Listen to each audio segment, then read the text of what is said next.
So thank you all for coming this morning. We met in a similar group at the end of May, and we made a lot of progress then in sort of narrowing down our set of options and defining what our goals are. And now it's time to get back together and do the next step in that process and kind of choose our finalist options so that we can start to make a decision. So thank you for dedicating half a day to this session. And as you'll have noticed, we are on camera today. So we have a film crew here, mainly to keep a record of what our discussions are, how our deliberations are progressing. And it'll be a reference if anybody wants to go back and see what was discussed and what the reasoning was as we eliminated some options or chose preferable options. So you are on camera, but it's really just for record purposes, and it'll be on the Levee Ready Columbia website, but it's not going to be, disseminated very widely. So because we're on camera, I'll ask you to, avoid sort of miscellaneous noises and rapping on tables if you can do that. Also, because we're on camera, we will take a couple of breaks while they change out the hard drive on the camera about every hour and 45 minutes. So Kevin is going to let me know, and when that needs to happen, I'll just give you a 5-minute break to run to the bathroom or get a snack, and they'll change out the hard drive on the camera. So because that brings me to the issue of bathrooms. And Andy, could you explain sort of the layout of the building? The easiest thing is to go straight down to the first floor, and the bathrooms are right outside the elevator door to the left. Okay, great. As is an exit. And we also have a break on the agenda at 11 o'clock, as well as whatever is necessary for the camera. So as you'll have noticed, there are agendas and other materials out here by the door. If you need anything, go ahead and grab it. And let's go ahead and do introductions. Oh, I'm Henry Burton. I work for Levee Ready Columbia, and I've been leading or facilitating the governance planning process. Anthony Martin, FCS Group. Todd Chase, economist with FCS Group. I'm Gordon Wilson, also with FCS Group. I'm Jules Bailey, convener for Levee Ready Columbia. I'm Stephanie Halleck with Oregon Solutions, a facilitator for Levee Ready Columbia. Carl Hostica, I work with MCTD. Andy Catugno, Metro. Ken Russ, City of Portland. Nancy Hendrickson, BES. I'm here for Mike Jordan. Valerie Ringgold with Corps of Engineers, Portland District. I'm here for Kevin Bryce. Pete Wagner with the Drainage Districts. Christian Gasson, Multnomah County. Steve Fancher, City of Gresham. Scott Shapiro with Downey Brand, and I'll be your facilitator today. Joel Shannon, Levee Ready Columbia Community Affairs Manager. Colin Rowan, Levee Ready Columbia Project Manager. I'm Alyssa from NCD. Brian Burke, MCD, Levee Ready. Jeff Hunt, I'm MCD Council. Hope Whitney, Metro. Allison Key, Metro. Mary Helen Kincaid, I'm in the Levee Ready Columbia Committee. Great. And Julia. Babcock, Oregon. All right. And with that, I'll turn it over to Scott. Thank you, Henry. Well, good morning, everyone. For those of you who weren't here last time, just a little refresher. The background that I bring to the facilitation is I practice as primarily a flood attorney in Sacramento and in the Central Valley of California. I guess I have all the advantages of understanding the issues you're grappling with and none of the political knowledge of what goes on in this community. So I can ask the stupid questions and not get blamed for saying the stupid things, which makes me, in some ways, a good facilitator to come in and help out. I started working with Reed and the other folks at the drainage districts a few years ago based on some federal issues that were coming up. And I'm happy to be able to play this role. And hopefully we can take the progress we made last time and move it into even more progress this time. For those of you who were here last time, you'll recall what we did. For those of you who weren't able to make it, I'll just run through some of what we accomplished last time. And my thanks, as always, to Henry for putting together fantastic materials and agendas and summaries of what we've done. We started last time by having some discussions about big picture, what's better in figuring out what sort of organization should help lead the region through improved flood protection and dealing with drainage and stormwater and issues like that. And we started the conversation with an analysis or a brainstorming session on the advantages of a single purpose entity versus a multi-purpose entity. And you'll recall we went through that, and there were pros and cons for each, which were reflected in the minutes from last time. We also talked about different ways of making decisions, and you may recall my analysis or analogy to the NEPA-CEQA model. NEPA being the National Environmental Policy Act, and it's an act that requires that you figure out a number of different ways to get to your objective. And you don't pick a favorite until after you do the analysis. And that's in contrast to CEQA, the California Environmental Quality Act, where you actually figure out what you want to do, and then you determine that there are alternatives to it, and you see environmentally which is the better alternative. And I asked this group, what was your preference? Do you kind of know what you want to do, and we're going to pick some alternatives to it, and then analyze it, or do you not even know what you want to do, and the goal is just to narrow it to a few? And my recollection is the group generally said, we'd really like to pick a favorite alternative. We're just not sure we're there yet. So hopefully today is the day that we get there. The next thing we talked about were what were the missions or the goals of the effort. And it started off with a little discussion of meeting federal standards, meeting core standards, meeting FEMA standards, and we kind of evolved from there into a discussion of figuring out how to get to the right level of flood risk reduction for the community. That will by definition meet those federal and core standards. And we also agreed as a group that that's the primary goal, and there is a secondary goal, which is to maximize other community benefits, but you can't prioritize the community benefits over the primary goal of flood risk reduction, or else you're not achieving the whole reason this group exists. We then spent a lot of discussion on the different funding mechanisms, and fortunately we'll get a little bit further into that today, and talking about utility fees versus general obligation bonds, taxes, compression, and other issues like that. And then we went through the 11 different options, and we were able to narrow them down to 5 different options. Now, in the traditional group mechanism, those 5 options have miraculously turned into 6. So we've moved a little bit away from narrowing, but in the process, we've gotten some better clarity, not only on the kinds of things that the group might want, but who should lead it. And so today's conversation is going to be going back through those. I think we should go back to that conversation we had about primary versus multi, because if you look through the options carefully, you'll see that there's a distinction between those two. And then we should work through the different entities that might lead it, the pros and cons, the political pros and cons. And at the end, hopefully, you'll have narrowed it down to 3. I know Henry would be thrilled with 3. If there could be a favorite amongst 3, even better, but if not, there's another group that will meet and go over the results, and we will continue to refine it to bring something back at a later point. So the Governance Subcommittee is meeting again on September 27th to rank the remaining options. And so once again, select 3 as the objective, consider the strengths and weaknesses of each, identify additional tasks from the finance team, and understand their analysis. Those are the staff recommended objectives for today. And I'd like to throw it open to say, does anyone think that those are the wrong objectives? Anyone think we need to add an objective or subtract an objective from that list?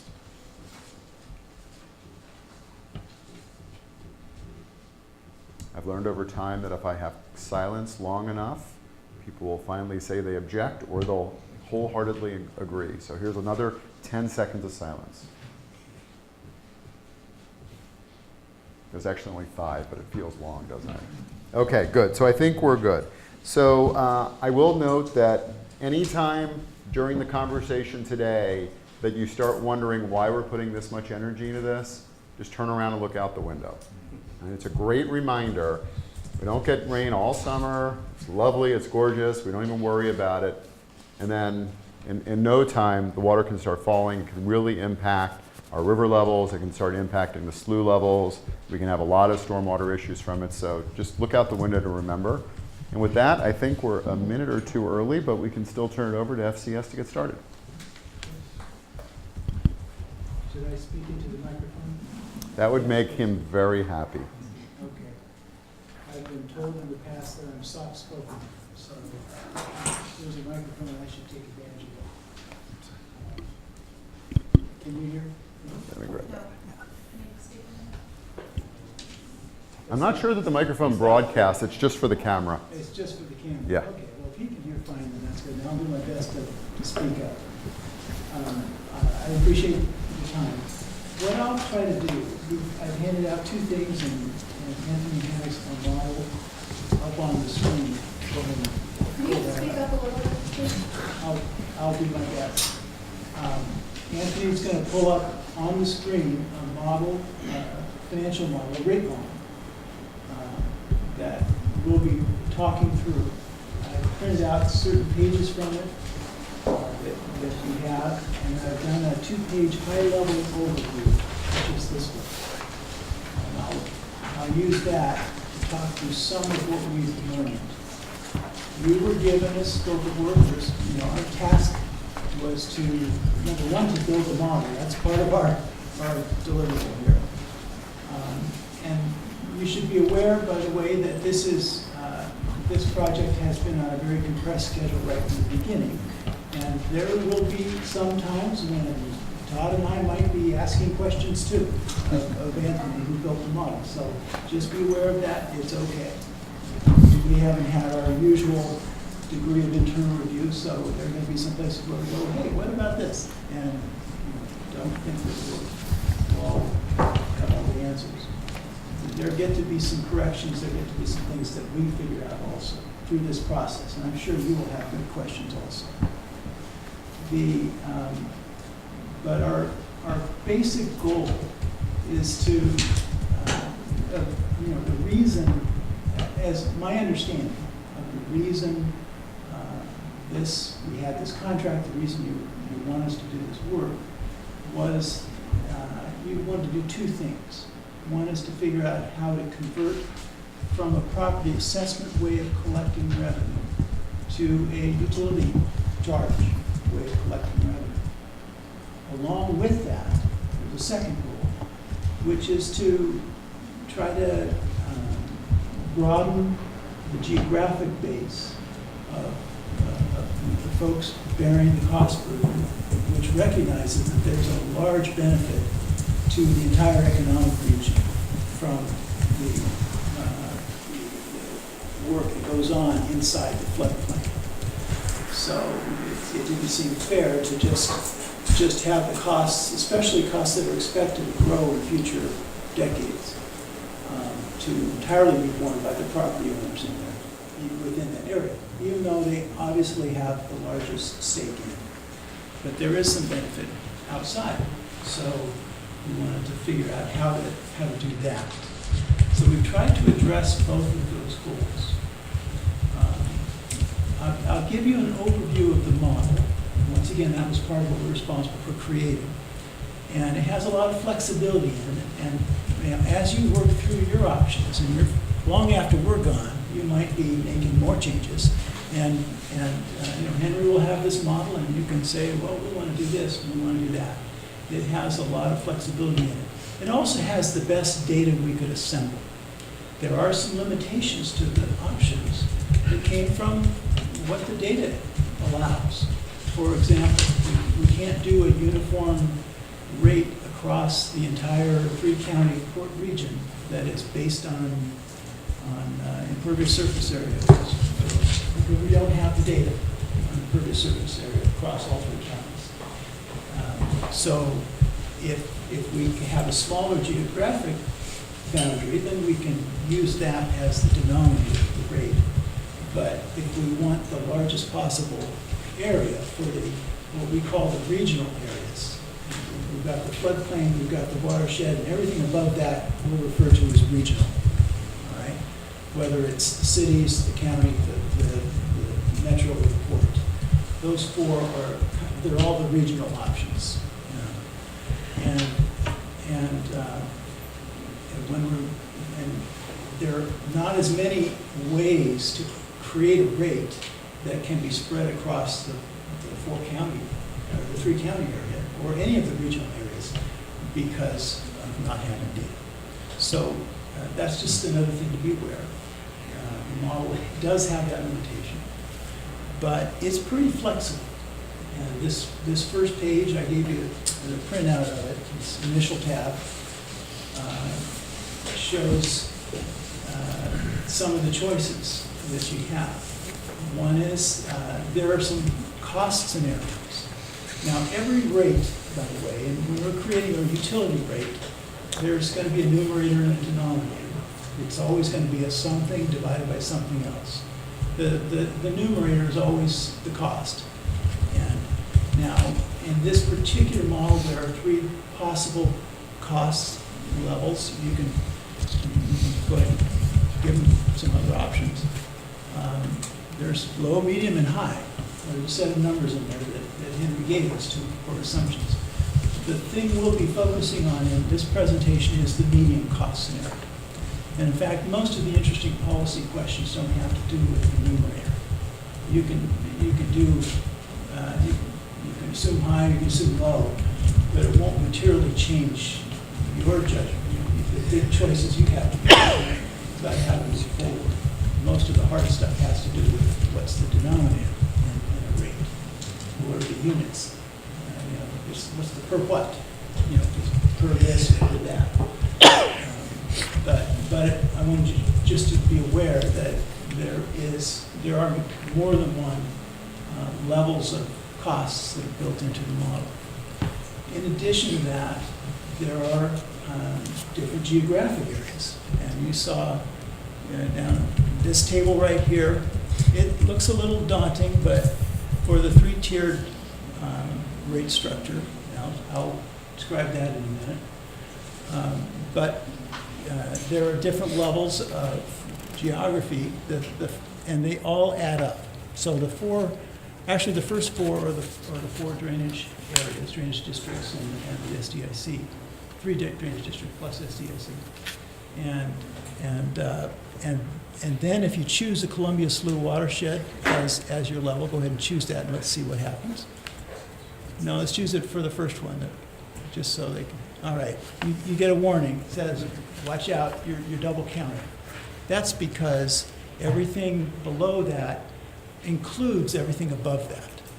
So just so you're aware, that's cumulative. So go ahead and, let's say, go ahead and click under the 4-city layer in the middle column. And once again, you get the warning. And so you only should choose, if you're below the 4 districts, you should only check 1 box. Just be aware of that. But the idea is that you can, for the 3-tiered rate structure, there are 3 different pools of costs, 3 different numerators. And in that type of utility rate structure, you can create separate rates for these different types of costs in different areas. And the most logical way to do it, and the way we modeled it, was to say, okay, there's certain costs that purely apply to the managed floodplain. Now that's entirely something that helps the floodplain, and these costs are being allocated. And of course, those would likely be allocated allocated to the floodplain agencies as they exist right now.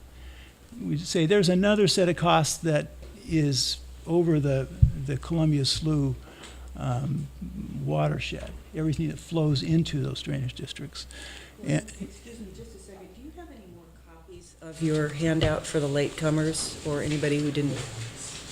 Okay. Yeah. I only made 22 copies, I'm sorry. That's okay.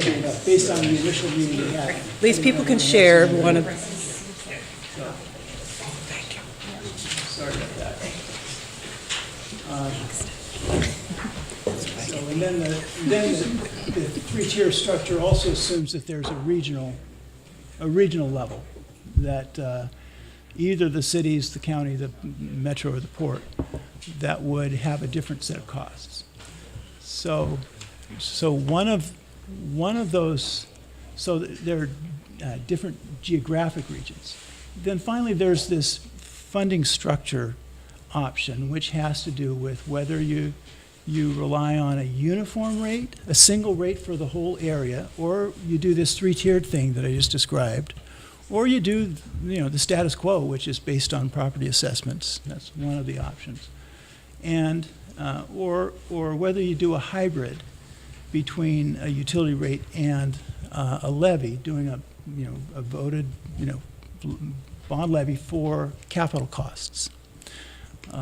That hybrid option is shown right down there. It's below the other one. And Anthony, let me just ask you: is the hybrid option the utility rate half of that? The operating costs, are those recovered through uniform or through the three-tiered? Uniform. Okay, that's interesting. All right. So that's the assumption built in there. But again, if you do the hybrid option, you can if it's uniform, you can choose whether to have it be based on one denominator or another denominator, and you can choose the geographic area for that also. Now, let me describe the different denominators. Over to the right, I put them just to the right there. These are your options for denominators. This is the best we could pull out of the data that was available. And we relied on about 5 or 6 different data sources and mixed and matched, and I'm pretty confident that there isn't reliable data much beyond this for possible units for a rate. Because every rate has to have a unit, and you could do a flat unit per parcel. You can do a unit by per square foot of impervious surface area. The cities all have stormwater utilities. You can't do that in the entire 3-county area, but you can do it in part of it. You can do it based on acreage, gross acres. You do have that one. You have per parcel and per acre. You have that data across for all the counties. And then you can do assessed value, per $1,000 of assessed value for the capital side, where in our hybrid option, where the property tax levy is one of the choices, and then we need to divide by that. We'll show the impact per assessed value, and then there's a metric that we invented that we're calling the economic value of building damage avoidance. And we'll go into more detail to explain where that came from. However, it's one I like a lot, but we only have the data for the floodplain area. But to the degree that you create a utility rate inside the floodplain area, it seems like a good fit for the relationship between the benefit and the cost, and the benefit and the particular parcel. But again, we don't have that for a large area. So you've got some options about the denominators, and those are an important part of the analysis. Let's go down just a little bit and let's look at the map here. I included this in your printouts on the flip side, just to illustrate something, and this will come out more, you'll see the relevance of it later on. But the hatched marked area is the 4 drainage districts. And the shaded green area is the watershed. Now, the Pen 1 and Pen 2 are enclosed. They have dikes levees on all 4 sides. But the other 2, the bigger ones to the east, have water flowing into them from upstream. But because you have to have a levee on the north side of them, you have to have pumps, or that water flowing in will have no place to go. A lot of the costs in this area come from the pumping infrastructure. So if you have a bathtub, and what I'm saying is that the bathtub is really bigger than just the floodplain. Pen 1 and Pen 2, the bathtub is Pen 1 and Pen 2, but to the east, the real bathtub is farther east, and anything that falls from the sky causes problems inside that floodplain. So impervious surface area really matters in that watershed. That's the amount. So it is drainage. It's a classic stormwater utility where a given property owner has to do something with the water that falls from the sky, and the more you develop and create impervious surface area, then the more you depend on a system of pipes. That is quite relevant here for the green area that is shaded to the south of the floodplain area. It's not just the immediate, the most impacted area that creates the costs for a large part of the budget. 75–80% of the budget is for pumping. It's not just maintaining the dike itself. It's the pumps. So I just wanted to point that out. Of course, the economic impact is much broader than that, and we'll talk about that too. Is there a question? There is. Yes. I was wondering, since you have this map up, Okay. I was going to ask the question. You make the point of the watershed, of all the water flowing through. Quite a bit of that, you may have discussed this already, but quite a bit of that actually goes into the ground instead. Mm-hmm. Some of it flows through pipes to the slough, and some of it goes into the ground. And then the whole west side goes to the lower slough, which is not enclosed by levees. I'm just bringing it up because you have the map. It's a beautiful map. Yeah. And I just wanted to point out there's some differences within that green area. That's right. And this is an oversimplification to some degree. If you got into the details and you got serious about this, you'll come up with a better map. But that's correct. So let me describe a little bit more about the invented metric, which is this tab right here. It's the next page here.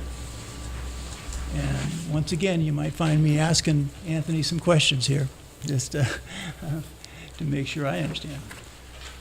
We got some data, and I've removed the individual identifiers here, but each of these rows represents properties, and there are about 3,000 of these properties. I didn't print them all out, obviously, but this is just a handful of individual properties, and the data that came from the Oregon Department of Geology and Mineral Industries.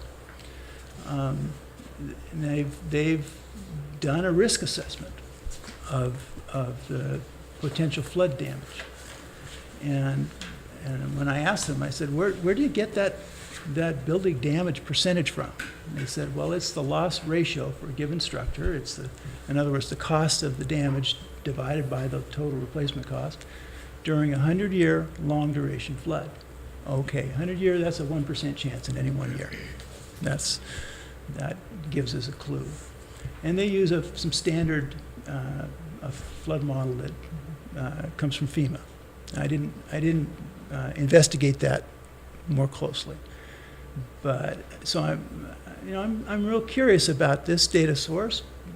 How updatable it is. How readily obtainable it is.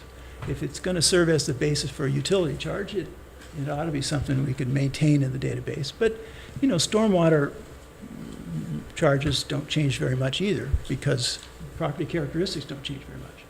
So it doesn't have to be updated all the time. But what we took was this Dogami. Dogami is the Department of Geology and Mineral Industries. We took this Dogami data and adjusted it based on the first floor elevation, which takes into account the likelihood that this damage would occur. This damage that they estimated if there were a 100-year flood. If you're higher, then there's less likelihood. If you're lower, there's more likelihood. We thought it's not fair to treat everybody as though they're at the same elevation. So we adjust it based on the percentage variance from the average. And so the column that you see next to the right, well, it's actually the last column, but it's the adjustment is shown in the next to the right column. The right column is the resulting unit, this invented unit that I've told you about, which is this economic value of building damage avoidance in $1,000, just to make it more manageable, make the rate more sensible. You can see the average down below. The average first floor elevation is 29.7 feet. So a building that's only 20 feet is going to be higher. A building that is 30 feet is going to be lower. And so you can see the adjustment in those columns. Just wanted you to understand how that works. It's an interesting possibility if you create a rate, to the degree that you create a rate that applies within this floodplain area. Because it directly addresses losses. You know, flood protection is, we're in the business of avoiding losses. Now, I'm going to give a really brief overview of the next slide, and then I'm going to ask Todd to step in for a minute, because he understands it better than I do. But one of the big questions had to do with exporting the cost burden outside the boundaries of the floodplain. You know, how do you know how much? You know, how much do you say the people outside this area benefit in relation to the people inside the area? That's an economic question, and it's a question about the potential benefits. And I'll in a few minutes, I'll come back to this distinction between benefit and cost. But first, I want Todd to describe the method. Okay. We're doing this part of the analysis. Well, the approach to understanding regional benefits of a project like this is one we've utilized in other projects in California, Nevada, and Washington states. Nevada state changed their state statutes to allow regional flood districts to be formed to take into account regional benefits. And a lot of that was due to some work we were doing down in the Truckee River in the Reno area after a big flood there. We're still working on that project. But similar to you, they created a joint powers agreement to create a new entity to charge a rate, a regional rate that transcends city boundaries. And so they're in the process of implementing that now. But to look at regional benefits, we took into account multiplier benefits of the direct jobs within basically the floodplain. I don't know if you caught the Federal Reserve had a study last week of the impacts of Hurricane Harvey, and they noted that the hurricane and the aftermath has a measurable impact on productivity, output, GDP nationally from that regional event. And so similar to that approach, what we used was a model called IMPLAN. How many of you are familiar with the IMPLAN model? It's an input-output model that takes into account regional purchase coefficients and regional spending coefficients based on the local dynamics of the area. It's a county-based model. So what we did for this one is, if you can go down a little bit further, Anthony, to the, yeah, okay, right there. See where it says annual value added 5.27 billion? That's within the managed floodplain. That's the GDP created by 44,000 jobs that are there today within the floodplain. And it's an annual benefit number. Output is about 3 times that. In terms of output, is basically economic output is basically sales, business sales. GDP is more of a measure of labor, income, and profits by the businesses within that area. So it's definitely getting to the heart of the productivity of the businesses within the managed floodplain today. What we assumed in this case, when we ran the IMPLAN model, is that on a 1% chance of an annual flood happening, and if it was a 1-week duration of lost productivity, and we have a 50-year life of the project, that 5.3 billion translates into about 50.7 million of annualized or benefit during the life of the project, 50-year life of this project is what we've assumed, for the businesses within the district, basically within the managed floodplain. If you lose 1 week of productivity, you also lose a lot of the business-to-business spending and the consumer-to-business spending that results from that economic benefit. And that secondary round of benefits is what we call secondary benefits, and that's what then occurs outside the managed floodplain in the broader region.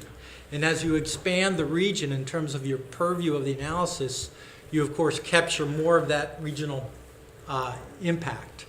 And so this shows that the 50.7 million generates, if we expand it all the way out to the Port District, another $42.3 million of benefits to the broader region, just based on the business disruption avoidance from 1 week of prevented lost income within those businesses.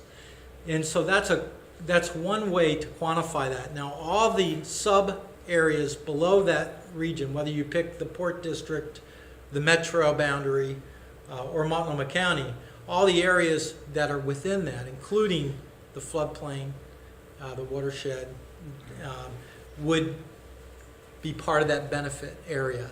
And so to suballocate this regional benefit to cities and to other areas, we utilize state payroll data, basically from the Oregon Employment Department, and where we have detailed information for each business, and we're able to suballocate based on payrolls. And that's one way to determine the regional benefits, and that's how we get to the top percent allocations for the economic allocation, which in this case is really business disruption avoidance. Doesn't take into account the property damage avoidance that Gordon discussed previously. So this is just based on regional economic allocations. Yes. You said business damage avoidance. Is it also inclusive of household income? In the sense that it's household spending during that 1 week. Right. That's all we quantified. I didn't count the households within the floodplain and look at the impacts on the household. That's something we could do.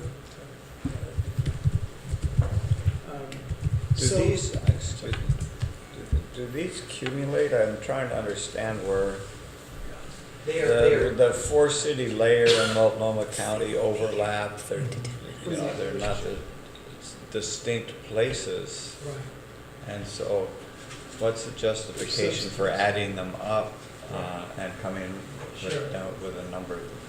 In the managed floodplain, the business damage avoidance is really only within the floodplain. That's a primary direct impact of loss prevention. Beyond that, they're pancaking on top, so they're accumulating on top. So whether you have another layer of benefit if you expand the benefit area to the watershed, so the businesses within the floodplain would be part of that benefit area. And then if you expand it even further to the four-city layer, then the watersheds within that, and that would also benefit the businesses within that watershed. So yeah, they basically do accumulate. Carl, I was wondering the same thing, but let me tell you what I just figured out, which is that bottom line is not the sum. It's the largest possible area, which is the core. So if you take the 50.7 million and add it to the 42.2 million, that's where you get to that total. That's the total for the largest possible area. And so that means that that top row is the 54.56%. Anthony, tell me if I'm wrong. That's the local, the floodplain's share of the total benefit if it's partnered, if the rest of it is the three-county area. So if the rest of it is Multnomah County, which is 39.3%, then the floodplain would be higher percentage, about 40%, or a lower percentage. Higher. It's about 58%. Yeah, right. So does that make sense? Maybe we could have had a different column to show the corresponding percentage all the way down. So these are substitute; they're not cumulative. Your percentages are just looking at difference between primary value and secondary value for an overall max economic damage. That's what we're looking at. Okay. We're trying to create a rational basis for exporting some of that cost burden outside the boundaries of the floodplain. I mean, otherwise, it is tough to respond to a challenge to a utility rate. Right. Maybe I can offer a quick comment during the lull, just to say that this is probably a lot more detail than most people can handle at 9 a.m. on a Monday. But joke aside, more detail than most of us have had to look at in doing these kinds of analyses before. Because typically we're applying fees by a jurisdictional basis. The city needs to raise money to achieve blah. You look at the number of houses, you look at how much you need to raise, you figure it out, and you have an answer. And here we're going beyond that, not only looking at different jurisdictions, not only looking at different benefit areas, but looking at different methodologies for how you could allocate those costs. And for what it's worth, this is what California is stuck doing.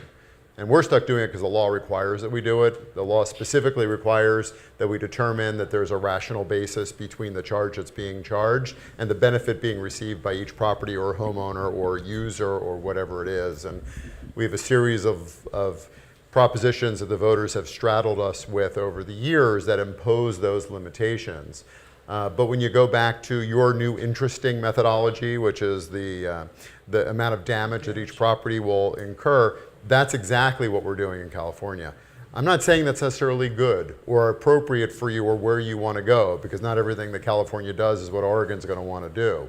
But I do just want to share with you that looking at these different ways of analyzing it may be relatively new for this region, but it's not necessarily new in other regions that have had to grapple with it. And in California, we have the added complexity that we need to get a majority vote of the property owners to be able to pass anything. So we do these same analyses.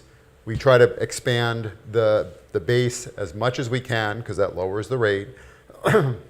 We try to find a rationale that makes sense. We try to find a rationale that we think will pass the voters, because it's great if it makes sense to us in the room, but if the voters won't vote for it, it's not going to get you anywhere. I'm often reminded of this obscure little joke from Monty Python, some of you may remember, which is the solution to England's revenue problems is to tax all foreigners living abroad. Right? If we could tax everybody not in our region for this, we'd be set. And in some sense, that's what this last discussion that you've just raised does. It's how do we expand the pool beyond the region? So we're getting into a lot of detail, and I think it's appropriate because there's going to be some conclusions that come out of this, and you have to understand the thinking that went into it.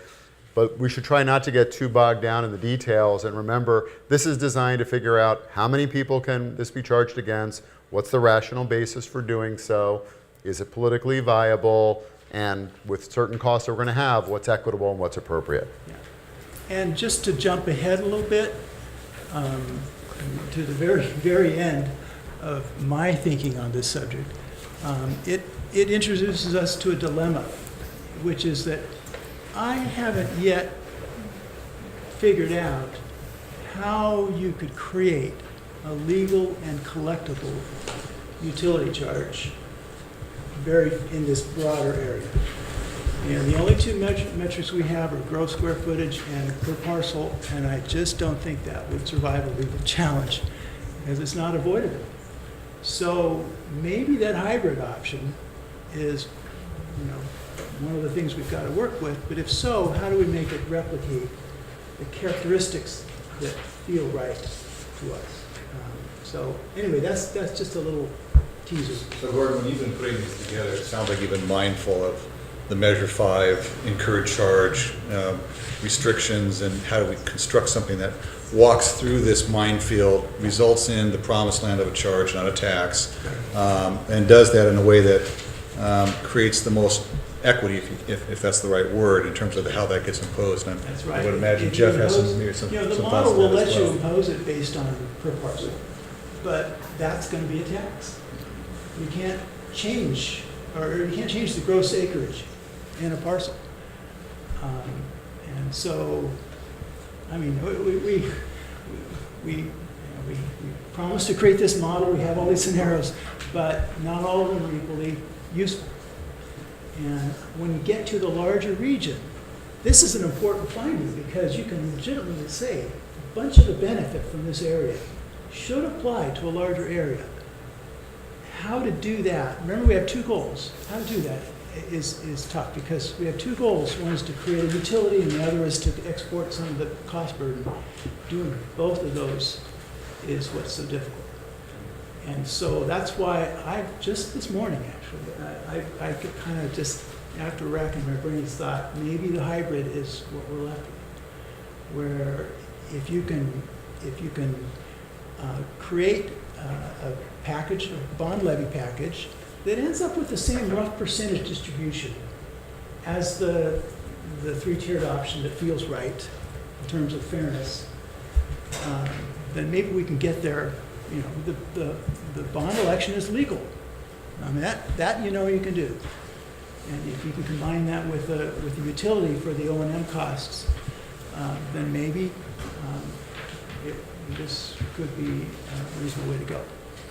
But this introduces us to a challenge, because this feels fair, at least to me, to say there's a bigger area of benefit here, and yet actually capturing that through a utility rate mechanism, and with something that would be considered a charge, not a tax, you know, a fee, not a tax, is you know, there might be a way, but I haven't thought of it. Okay, so I'm going to move on. Yes. Can I ask one more question? Sorry, Sure. I'll ask the rudimentary, stupid question here.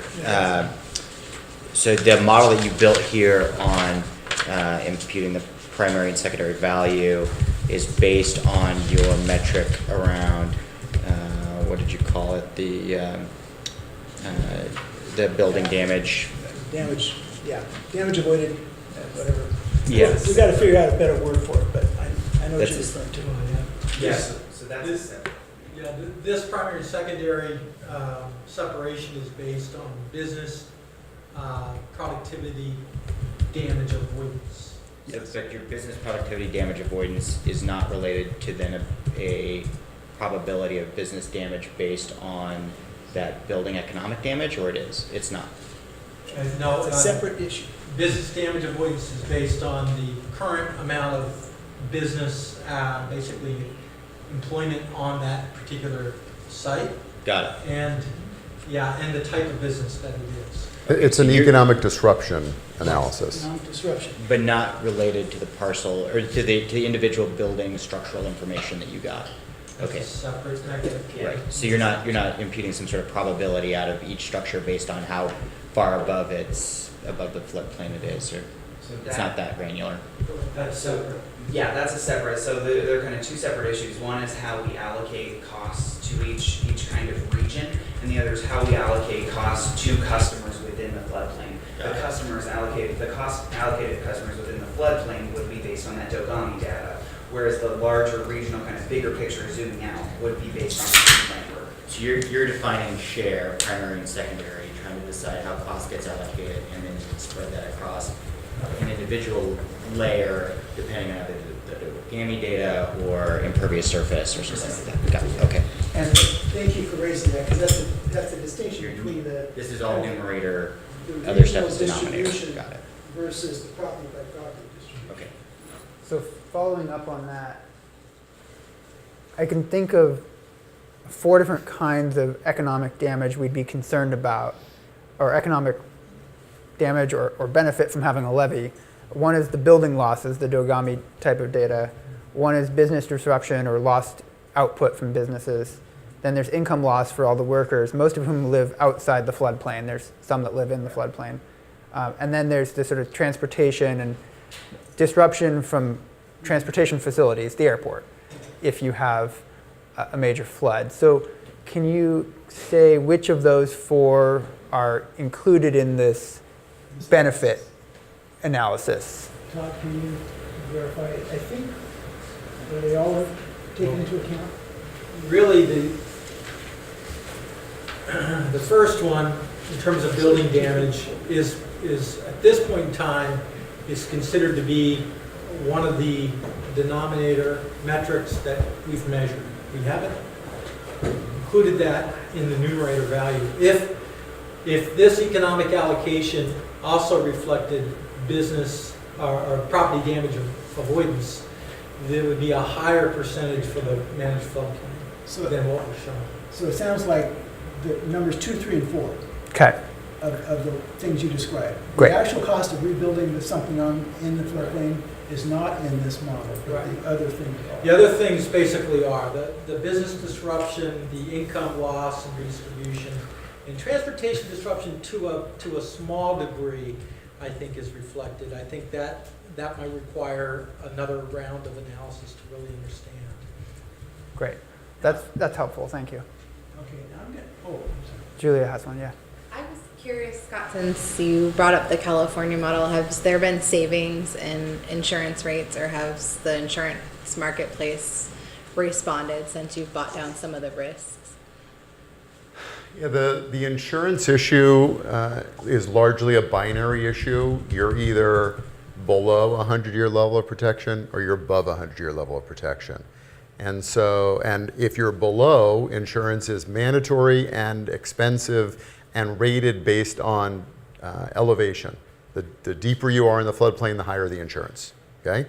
When you're above 100-year, there's no mandatory flood insurance, and under FEMA's National Flood Insurance Program, there's actually a preferred rate that is not actuarial. It's just supposed to be low enough to get you to stay in the program, because the reality is very few people stay in once they have adequate flood protection. So our selling point to the majority of our residents and the way we get them to pass these is, hey, you're going to pay $1,200, $1,400, $1,800 a year in flood insurance.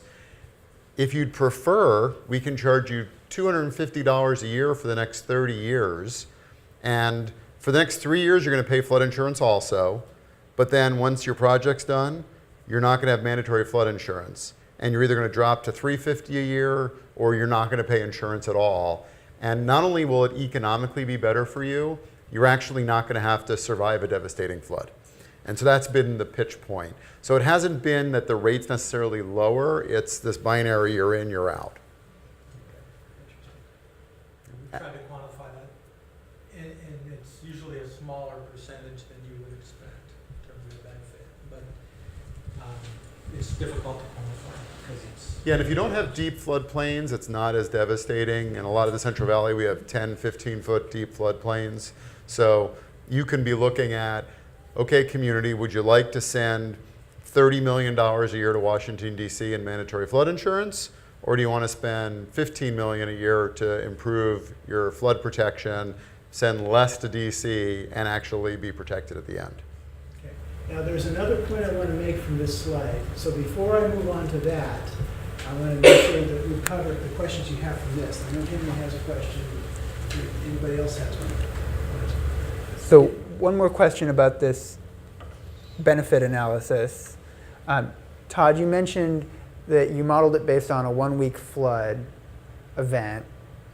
And the Dogami analysis showed us that if there were a levee breach and a flood, it would probably cause disruption for a much longer period than that.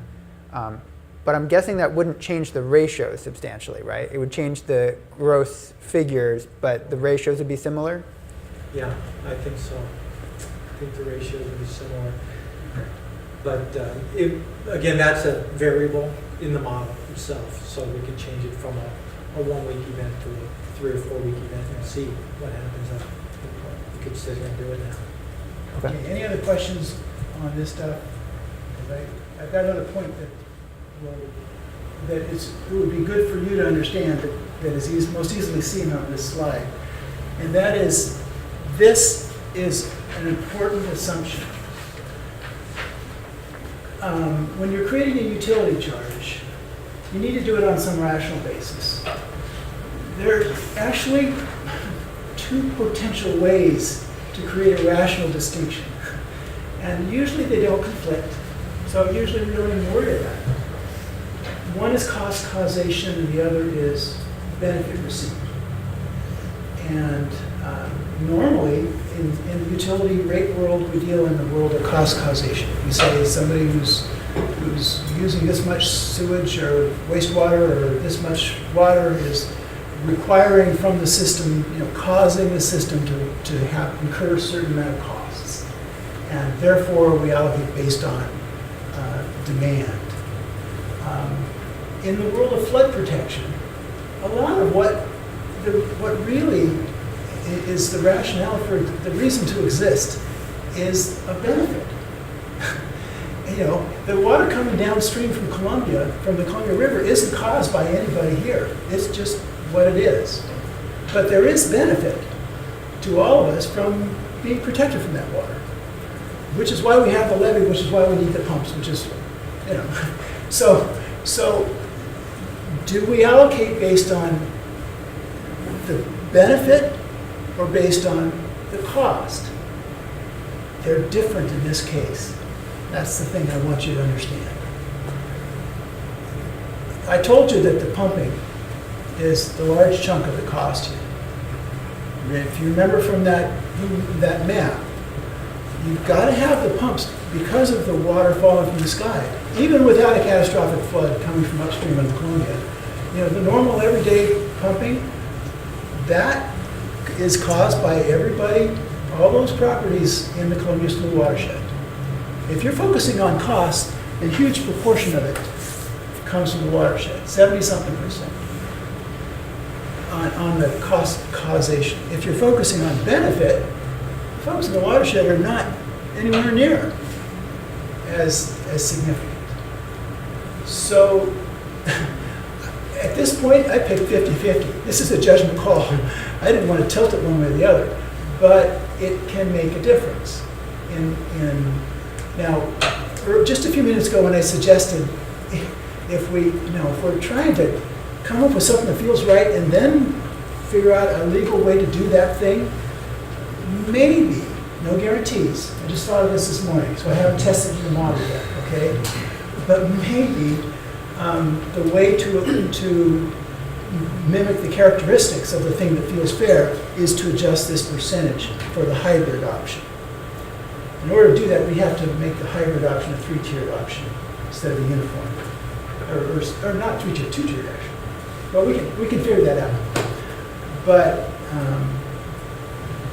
I just wanted to point out that the degree to which you rely on this way of looking at the world or this way of looking at the world for the tape, that means cost, benefit versus cost. Sorry, I forgot to be mindful of the audience.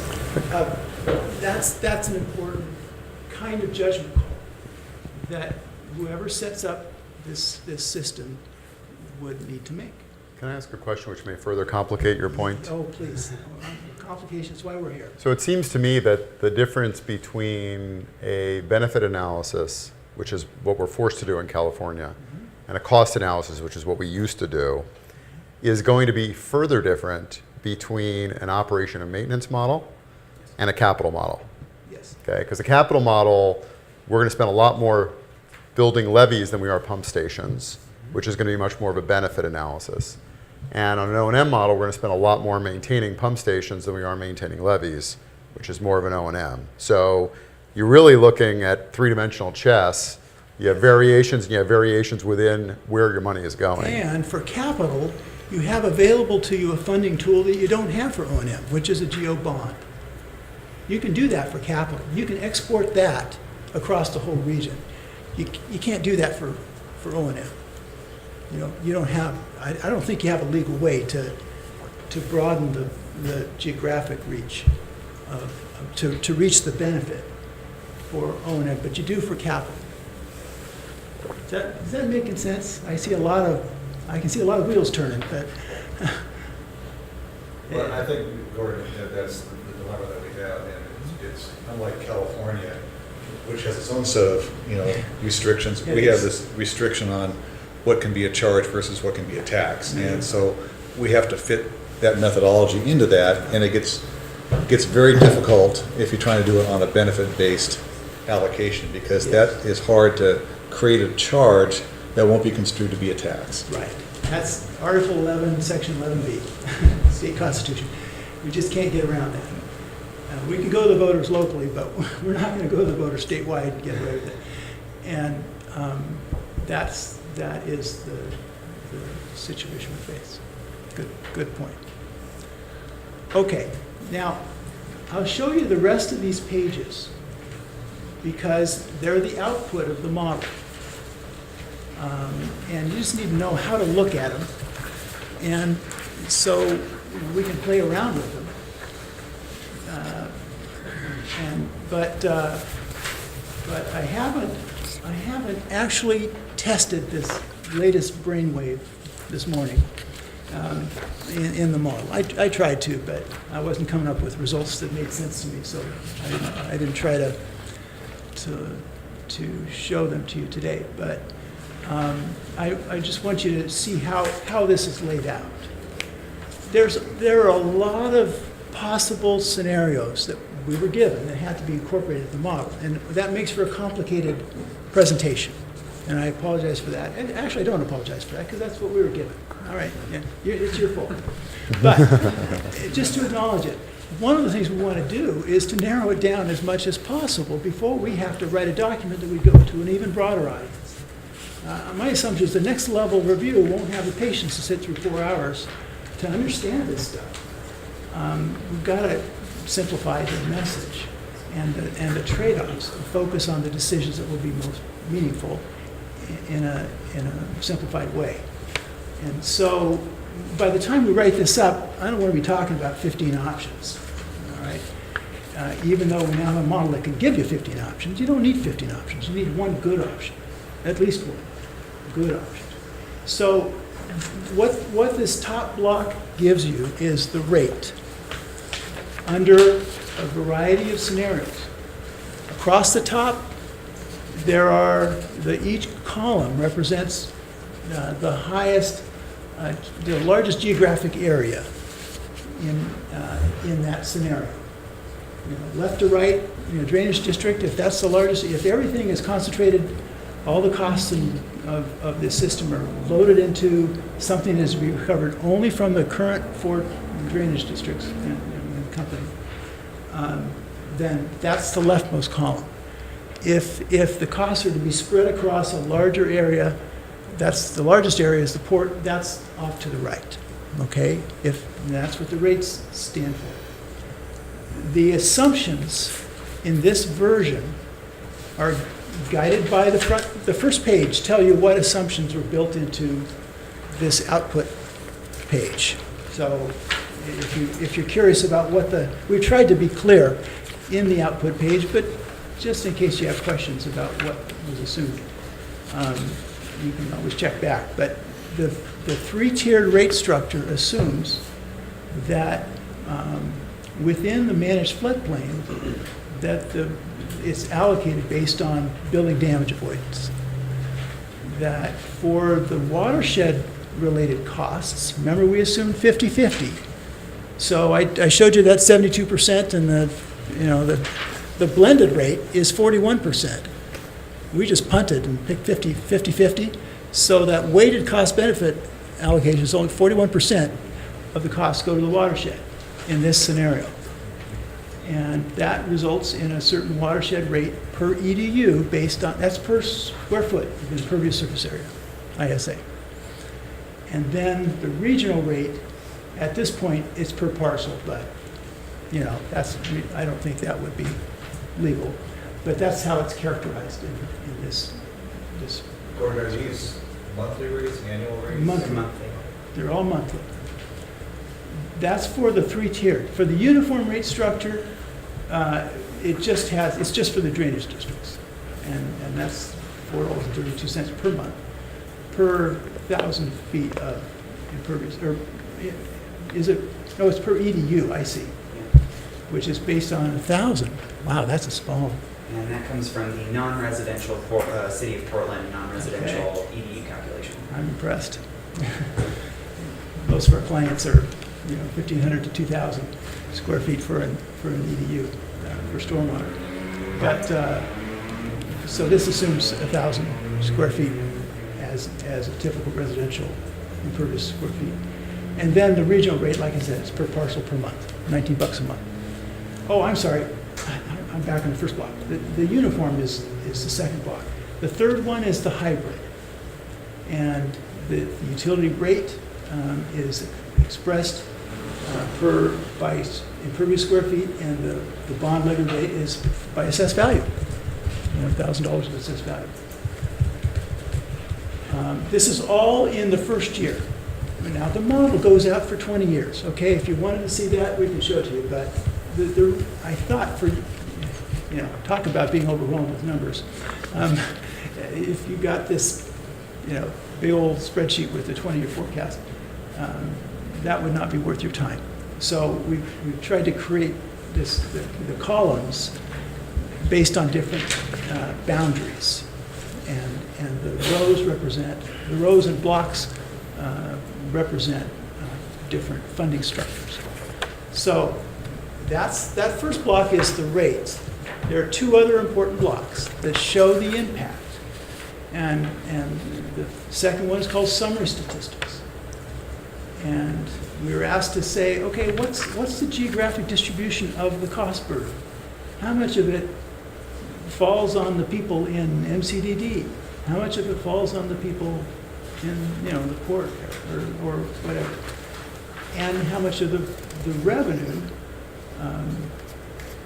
well, you can see the revenue recovered by customer group and also by jurisdiction. Hey, what's the difference between those, Anthony? So, great question. So the difference between revenue recovered by customer group and revenue recovered by jurisdiction is a matter of there are customers who are in Portland who are within Multnomah County Drainage District.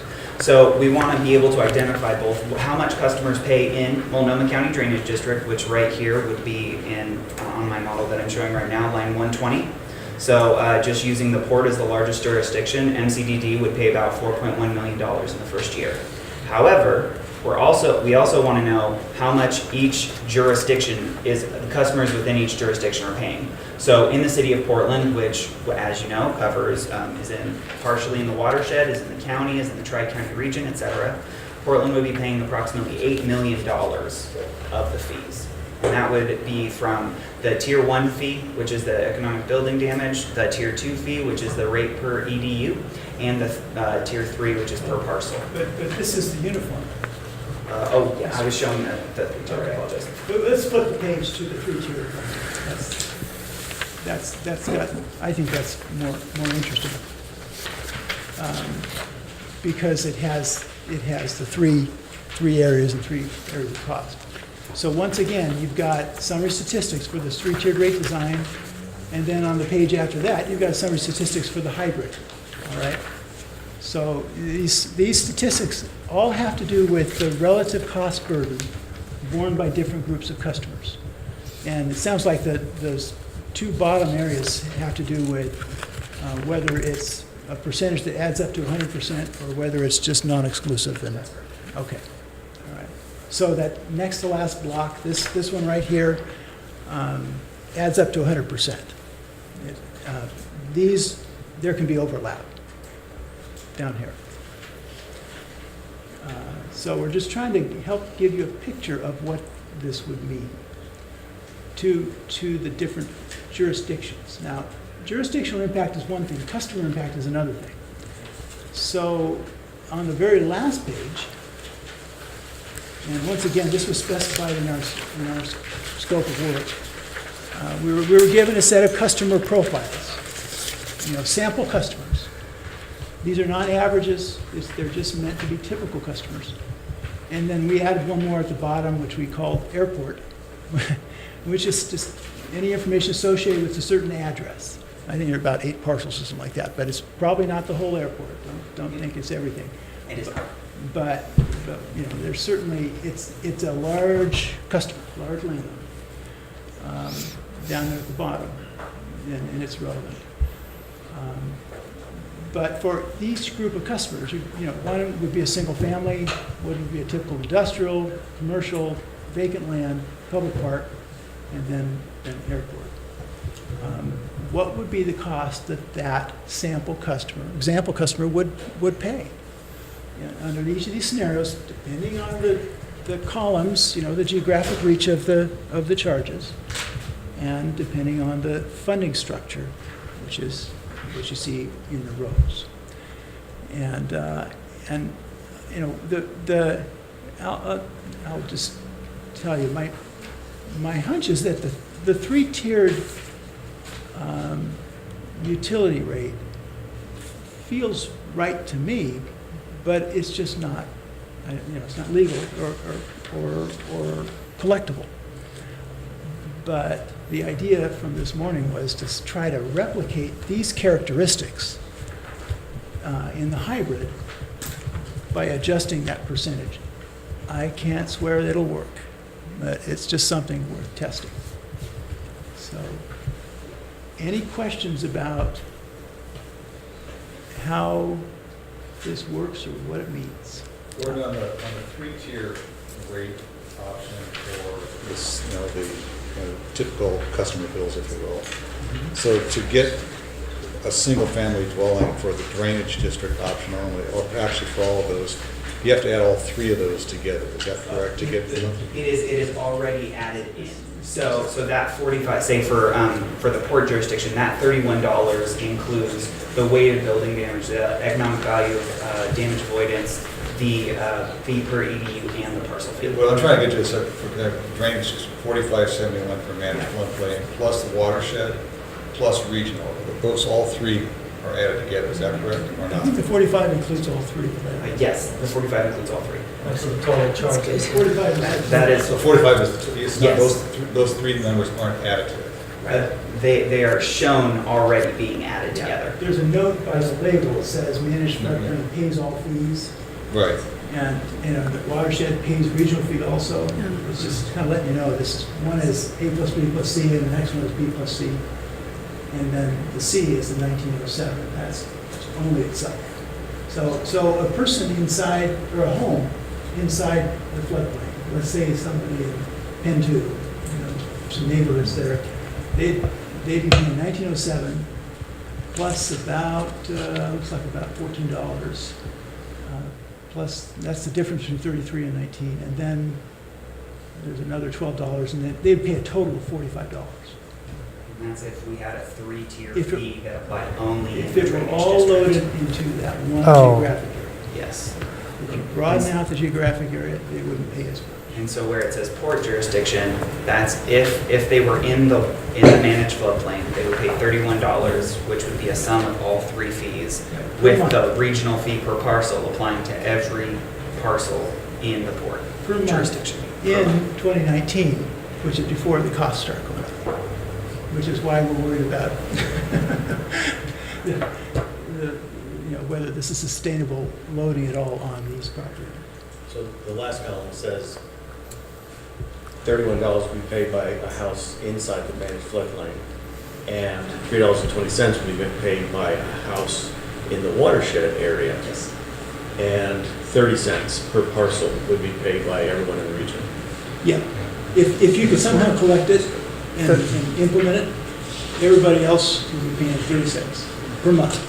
So that's the scenario where you have a regional fee applied across the entire port jurisdiction, and you have a watershed fee, and then you have a managed floodplain fee, and these are the charges per month for a single-family dwelling. That's right, for single family, for the people outside the green area, they'd be paying the 30 cents. People inside the green area, but outside the hatched area, they'd be paying $3.20 a month. People inside the hatched area, you're paying $31. Okay. With the obvious logistical challenges of collection and enforcement of those three tiers. Oh, yeah. And then when we look down at the hybrid one, you see that spread out, right? Across that area. Yeah, number 31 is higher than I would have guessed. I'm interested. Even if you, The 1,000 impervious surface makes it wrong. is that it? Well, that's the 320. That affects the 320, $31. But maybe, buy a house inside the floodplain. It's probably a lot less than they pay for flood insurance.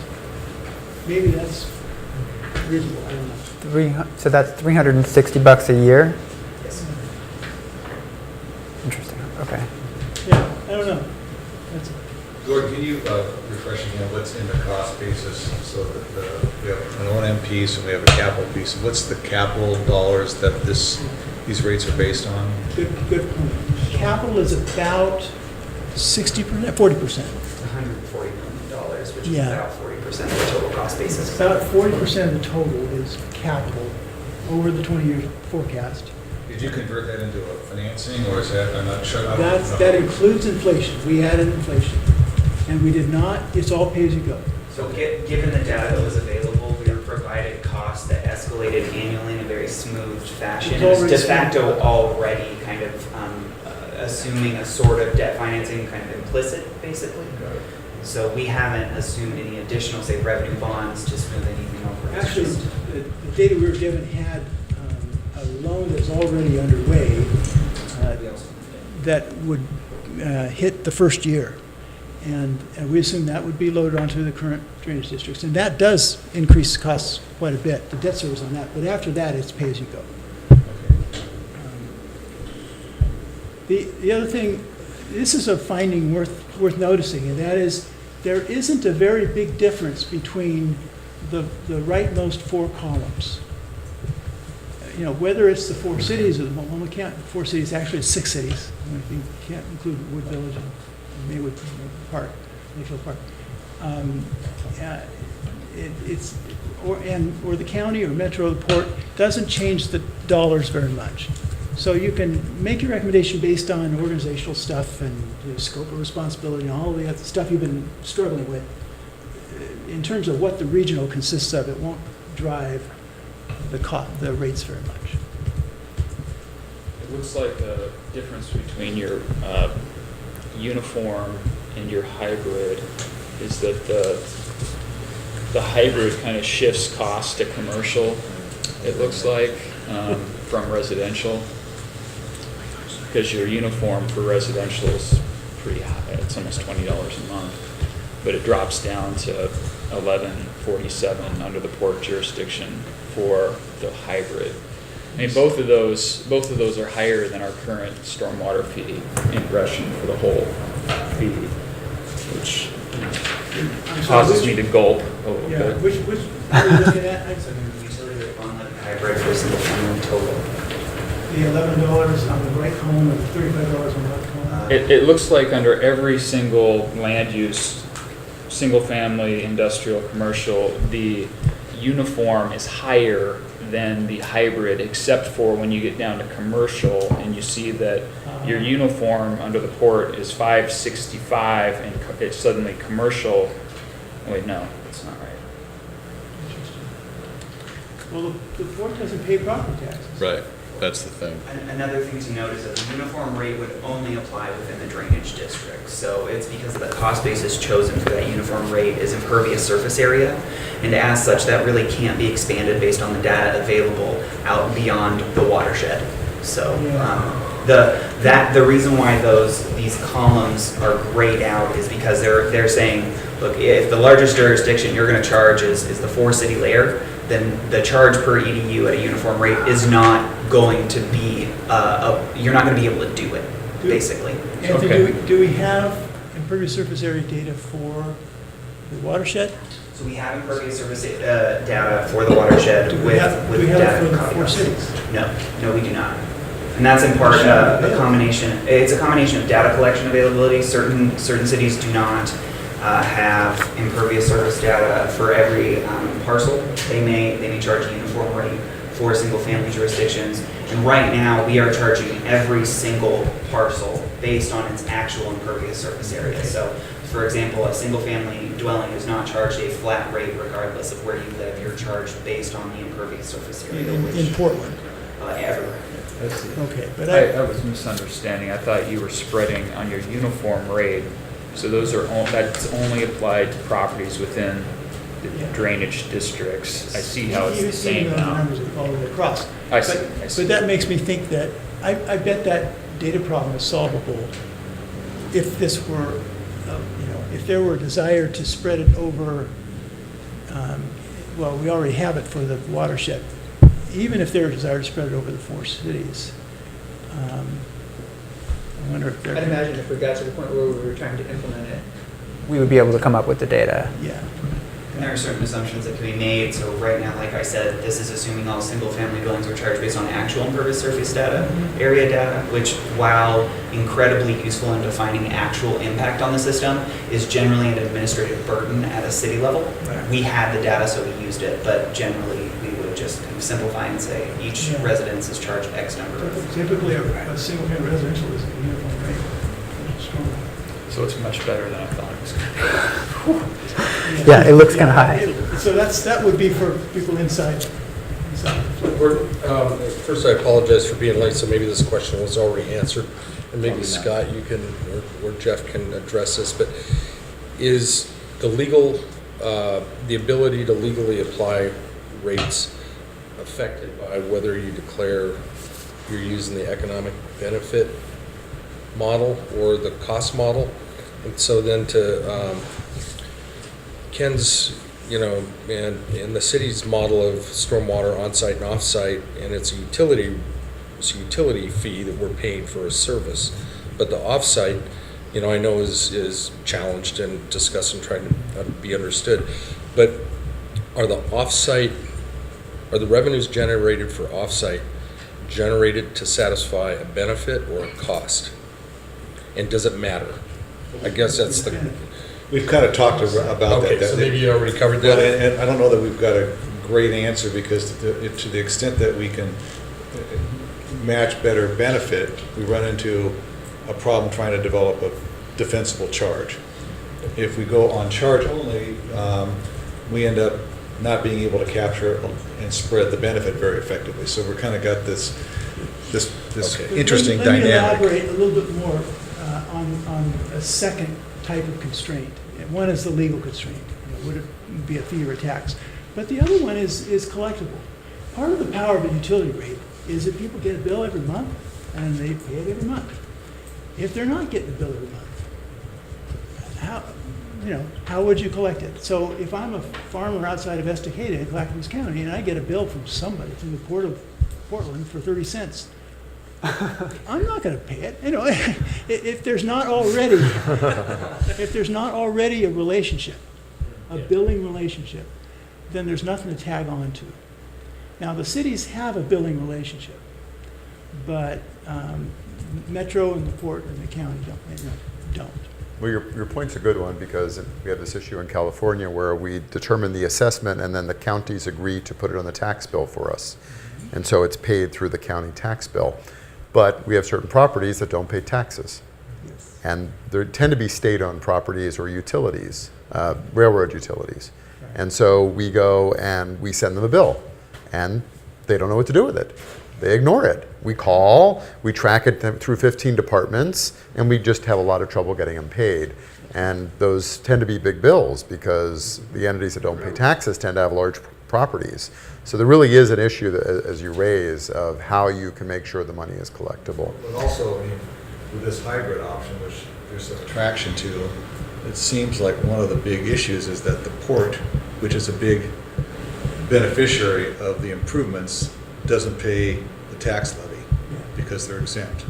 So that's that's kind of a stunner right there. How can that get resolved? One of the biggest beneficiaries pays nothing, unless the port wants to enter into a kind of a payment in lieu of taxes arrangement. Exactly. But, and there may be that would maybe something we'd have to do to address it. But that's an interesting situation. Yeah. So I'll note that our agenda has us moving on about 4 minutes ago. That doesn't mean we have to stop now if there's more questions for this group, but I just want to kind of flag it, and then we'll move on once we kind of exhaust where we are. You had a question? Yes, Gordon, I've had an idea bouncing around in my head, and I'd sort of like your take on it. I like your hybrid approach, but I'd like to go with a triple option. Football, I've been watching it all weekend, or triple hybrid.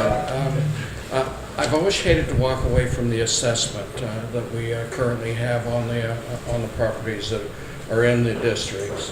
So we hang on to the assessment for the operational costs. And then we look at the drainage area, because the drainage areas are filling up that bathtub.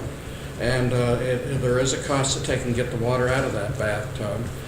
And we hit them for major pump station costs. I don't, I'd like to call it capital, but maybe it's just major maintenance costs on the pump station. And then we bring your hybrid in and charge for the capital costs, which I believe your capital costs are associated with just the levees. Is that correct? No, the capital cost projections include major pump station projects. Okay, well, that's even better. And hit that on You'd be spreading the bottom two lines of the hybrid option between two groups. And then the regional hybrid, go ahead and do that through the bonded. And as far as the port goes, two approaches. One, the in lieu of. The other is the rationale that the port is benefiting the region, and therefore they shouldn't have to take and pay beyond their costs that they're paying for the assessments and the utility charge, which I believe you do pay the assessments. Yep. And would pay the utility charge. And the utility charge on impervious surface. That's a general concept. Based on your research, holes, problems with that? To get just to give context, not to say good or bad or yes or no, obviously defer to Good or Gordon bad's for any okay. of that. Just to give context, so based on the division of costs that we have, capital costs that are stormwater or watershed related are about 105 of the 136. So you can see that right here. This is kind of the total cost over the 20-year time period of this analysis. About 3/4 are in that watershed. A capital bond for a larger region of $30 million would be very, very small and not necessarily cover 30 million out of 282 million. You know, it'd cover about 10-ish% of the total cost burden. So I'm just providing a little bit of context on the larger. Let me toss out another angle, because cities do this all the time between the general fund and bond elections, which is to say there's a primary responsible party.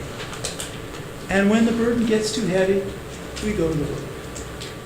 You know, you can say it's on the utility ratepayers within the watershed area for capital. And when whoever is responsible for that jurisdiction, or this new organization, this entity that is created, says, ooh, this rate's getting pretty tough.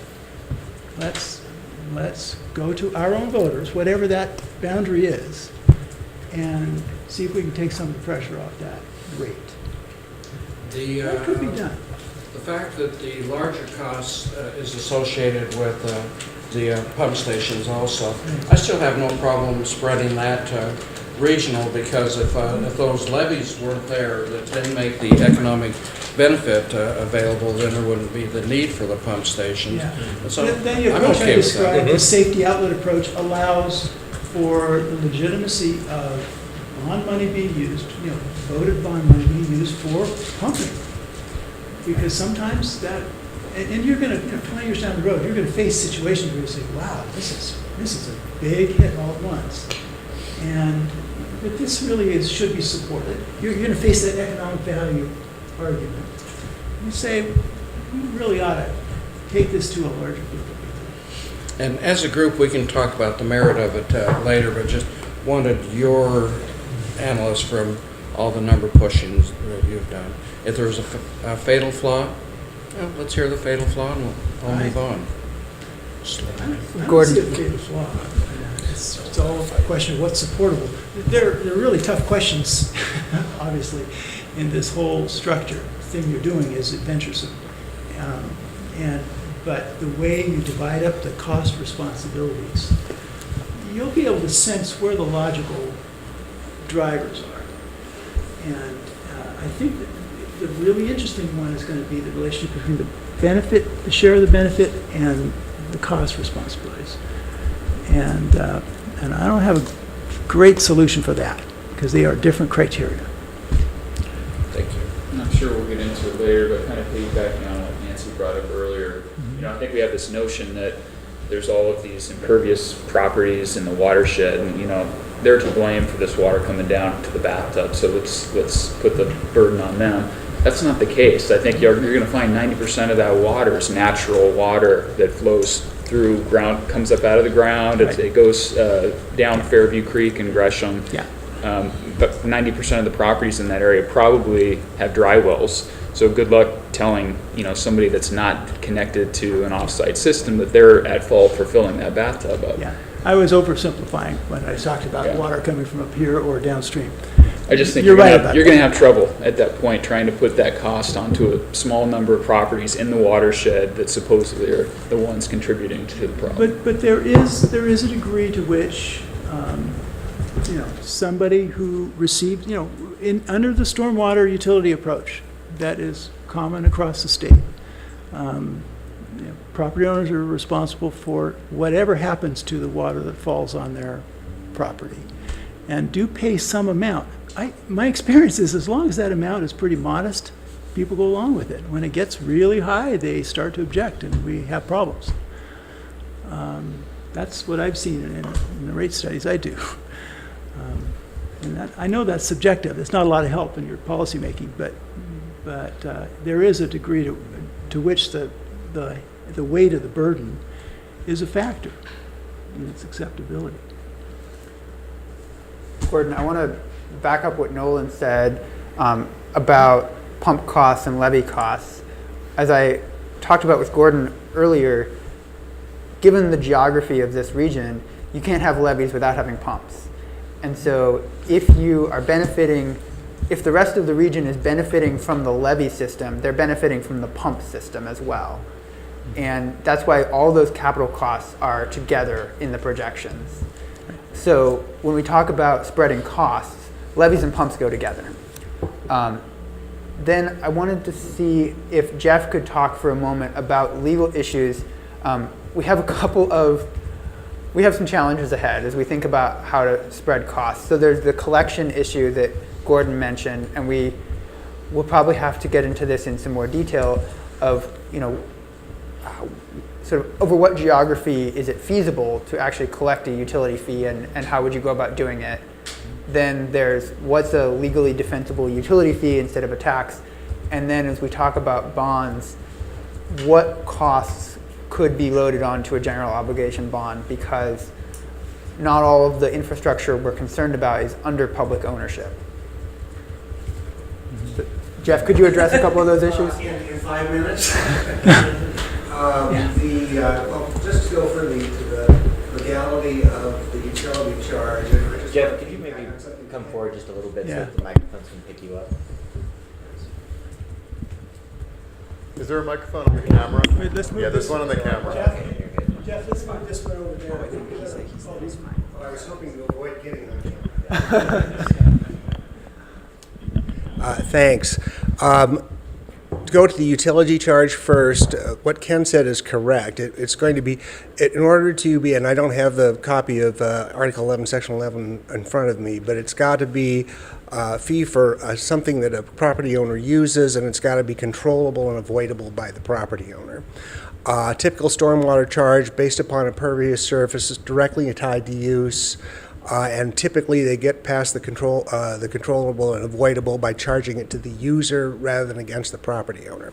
So that's the standard city municipal stormwater charge. When you start getting a regional benefit of the levies that's not directly tied to the use, then you start creating issues, and that might be something you want to look towards some other method of collecting, because then that makes your utility charge look more like a tax. So it's like, okay, we're collecting a property tax for the police department, which provides a benefit to everybody in the region. That's a tax. So that's problem number one. And there may be creative solutions around that, but that would be one thing we'd have to think of. Then there's the collection issue. That's going to be tough unless whatever entity or decision we make on government can have an intergovernmental agreement with the cities to tie that to their utility bill. And that is not going to cover, there are areas that are not within a municipality that are probably not paying any kind of utility charge, and so you're going to get into the situation that was discussed earlier about, well, how do you collect that? That, however, that then creates a complicated structure for going out for revenue bonds if you're going to base revenue bonds on your utility rates. Typically, when a city goes out for revenue bonds, they have to pledge their rates. If an entity is collecting it through a municipal system, that's probably, this would be a question for bond counsel. I'm getting outside of my pay grade here, but that would, it's probably doable, I would guess, but it might affect the interest rate that you would pay on the bonds. And then on a GO bond, you can ask for a GO bond for anything you, for pretty much any municipal purpose. You have to have an entity that has the authority to issue the GO bond, and you can't, it has to be spent on public capital improvements. So you're not going to be able to use GO bonds to try to improve private property. So that's going to be an issue. And Jeff, to that point right now, your assumption is that the districts themselves do not have the ability to go with a GO bond. Right. I think we would need to change the law and maybe even the Constitution, given the issues that we've previously discussed about whether or not you can actually issue a GO bond based upon the assessments. I went through the legal analysis, and I thought this question, maybe it's from Harvey Rogers. It says, could an agency use bond proceeds for capital projects that are not directly owned by that agency? And his answer is yes, you can, if there's a public benefit. So I don't know if you two differ, if you have different lawyers. Well, you know, Harvey's the bond counsel, and he's the guy who's putting his ticket on the line when he signs that opinion. So if he says you can do it, then we can have further conversations about that. So I think, Carl, generally the finding that we've had is, say, one government entity can raise GO bond revenue, spend it on another public facility, but Multnomah County could issue a GO bond and buy something and grant it over to Gresham. Gresham could hold it into perpetuity, but what we couldn't do is lend our public credit to a private entity. Right. And so, we couldn't buy something with the general obligation bond and then give it to Steve. Well, we could give it to Steve, but we couldn't give it to Steve LLC, Steve's LLC, Steve's corporate entity. We could give it to an individual, but not a corporate entity. So, yes, what I don't understand is that the levies. Who owns the levies? Private property owners. And who benefits? The public at large. Right. So is that a corporation? That's where I'm trying to get to the legal issue of whether you could spend money to fix the levies, which are owned by privates, in order to benefit the public. You could. Part of the problem with levies, and this is MCD, is as some of the parts of the levee they have easements over, most of it they do not. So if there was a public easement that allowed you to make improvements, then that would be you could justifiably use general obligation bonds to improve those. So you could, now this is on TV, so I hesitate to say this, but you could issue a GO bond and by eminent domain, acquire the necessary easements across the entities, and then spend the money to improve them. But that's a cost that we haven't even remotely calculated, and it would be high. So the levies are included a lot of private property. I didn't realize that. As a practical matter, I think you're going to end up having to, through eminent domain or through friendly sales, acquire easements across the levees. Otherwise you're hamstringing your agencies into perpetuity. You're fixing a problem and then creating a brand new problem the day after once the levee's improved. Right. You have to have some level of restrictions on it. In the lending a credit issue, this is what the GO bonds, to raise money for or lend credit to a private property or a private entity restriction. If you issued revenue bonds, you can get around that, but you need a cost recovery scheme that's solid enough to be able to make the rating agencies and bondholders happy. You can get around that with voter-approved GOs, but then you run into this lending a credit issue based on where the proceeds are going to be spent, who's going to, and can you do that legally? Right now, we're having a big discussion at the state to open up that limit on lending a credit for affordable housing. There's a very big interest that, because we have a GO bond measure for affordable housing in Portland, and we cannot use that money in the conventional way to couple that with housing tax credits to leverage up the development of housing. We have to own the housing, we the city. And that's frustrated a lot of people. That's also doesn't really take full advantage of other resources to build more housing. So this lending a credit issue is a real problem, or a real potential problem. We can get around it, but it creates another problem. So we're kind of chasing our tail on this thing. If the levees have a lot of land that's owned by private property owners, can they do anything they want on that? I mean, how can they use that land? Well, and a related issue is FEMA will not accept an accreditation unless it's from a public agency. So, and for a public agency to be able to credit it, it needs to have O&M plan, O&M access, which means it has to have the ability to go on and to stop people from doing things on the levee. So you're back to the very question of how do you... That's why we all got here. I remember I used to be a manager over PIR and the golf system in Portland. I mean, we couldn't even plant trees in the core was all over us. And trees would be a valuable noise mitigation for the racetrack, and yet could not do it. Somebody had authority over it. Surely a private property owner couldn't just do anything they want. Which makes me think, who really has the benefit? If we were to invest in it, that private property owner is not benefiting at all. No, in fact, they're probably, it's probably negative for them because there's going to be increased restrictions, there's going to be wider footprints, they're going to have less opportunity to use their property. I'm going to note that we're about 22 minutes over. Is there... So let me suggest that we take 5 minutes here because I think the camera will probably be due to change out. So why don't, I just want to mention there's also a couple of pump stations that are under private ownership which are important to the system. So I think from the state of discussion, it sounds to me like we're probably looking at a future where whoever's in charge, whoever's responsible, is going to have to acquire property or easements to get over some of these hurdles. And that's probably going to increase the total cost that we're looking at, but it would solve a lot of other problems. And so that's probably part of the future we're looking at. And we may have to therefore increase our cost projections a little bit to include that scenario.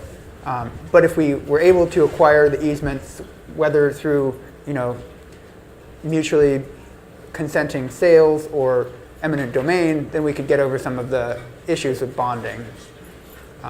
But let's take 5 minutes and then resume. Or I just want to thank FCS group. I've had over the last 5 years so many policy questions that somehow you're tackling within the model that you're doing. So I really appreciate it. It's a great first step.